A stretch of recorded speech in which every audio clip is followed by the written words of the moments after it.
Mikhaila Peterson has posted videos and discussions about drugs, porn, weird diets, abortion, LGBTQ issues, lots of controversial topics. But there's only one topic that's starting to frighten her. Can you guess what it is? If you guessed Mormonism, congratulations. You're dumb enough to get your own news program on CNN. After seeing endless comments from misunderstanders of the religion of peace supporting the attempted assassination of Salman Rushdie, Mikhaila tweeted, "TikTok after the attempted murder of Salman Rushdie. Insane. This is why Islam is the only topic I'm actually worried about discussing." That's the point of Islamic blasphemy laws, isn't it? If you brutally murder enough people for criticizing the most obvious false prophet in history, the people you haven't brutally murdered will be a bit reluctant to criticize the most obvious false prophet in history. And that's precisely why we have to continue exposing Muhammad. Keeping quiet about Islam after jihadis kill people for making fun of Islam encourages jihadis. It teaches them that violence is the way to get what they want. But there's an even deeper reason we can't keep quiet about Muhammad and the Quran. These blasphemy laws are grounded in hypocrisy, and we can't allow hypocrites to control us. Let me show you what I mean. In an effort to justify the attack on Salman Rushdie, various misunderstanders of Islam were posting tweets like this. "Salman Rushdie stabbed. When you do blasphemy against the Holy Prophet, you will always face this threat, even after decades. This is one sensitive nerve of Muslims you should never poke. Muslims never insult the religious figures of other religions, especially the prophets." Muslims never insult the religious figures of other religions? Muslims don't insult the Apostle Paul?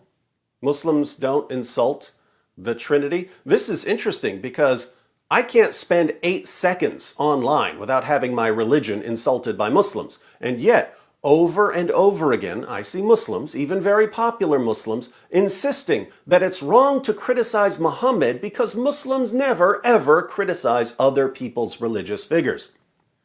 But maybe it's only the misunderstanders of Islam who insult other people's religions. We shouldn't blame the entire religion for what misunderstanders of the religion do, should we? Here's an idea. Let's go back to the first generation of Muslims and see how respectful they were when they talked about other people's religious figures. Obviously, since it's wicked and immoral to insult other people's religious beliefs, the Prophet Muhammad must have been extremely respectful in his interactions with the pagans of Mecca, right? The History of At-Tabari, Volume 6, page 93. The messenger of God, Muhammad, proclaimed God's message openly and declared Islam publicly to his fellow tribesmen. When he did so, they did not withdraw from him or reject him in any way, as far as I have heard, until he spoke of their gods and denounced them.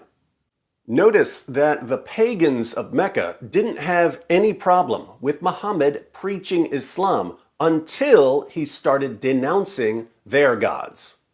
A little later, in Volume 6, page 101, the polytheists of Mecca complain about Muhammad's religious intolerance.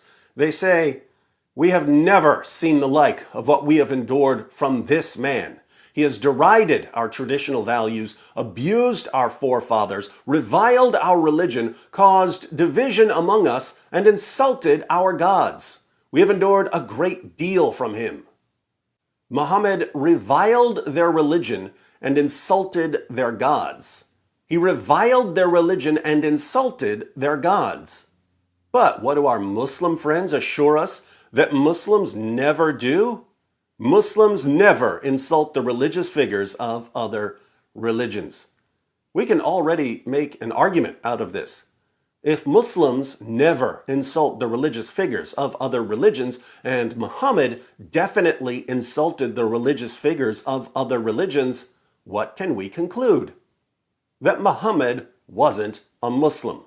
Great job, Zayed. Since Muhammad is the pattern of conduct in Islam, it should come as no surprise that his companions followed his example by insulting the religious figures of the polytheists. In the History of At-Tabari, Volume 8, page 76, one of the polytheists tells Muhammad that if he loses the fight against his own tribe, his followers will abandon him.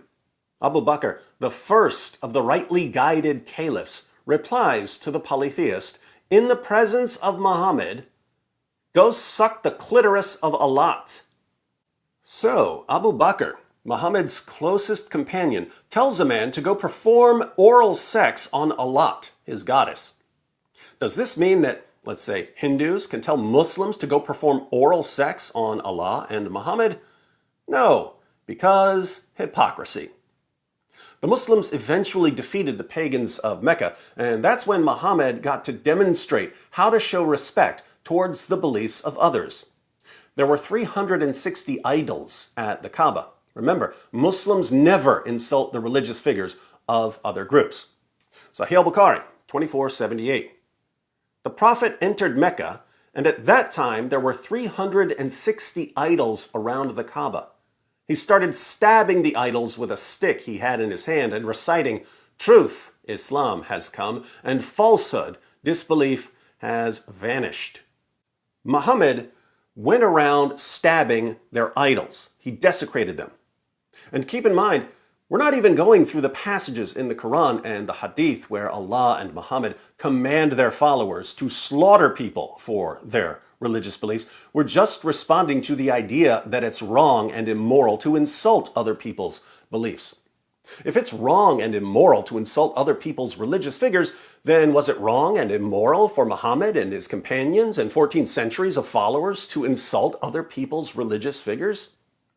And this brings us to the real message of Islamic blasphemy laws.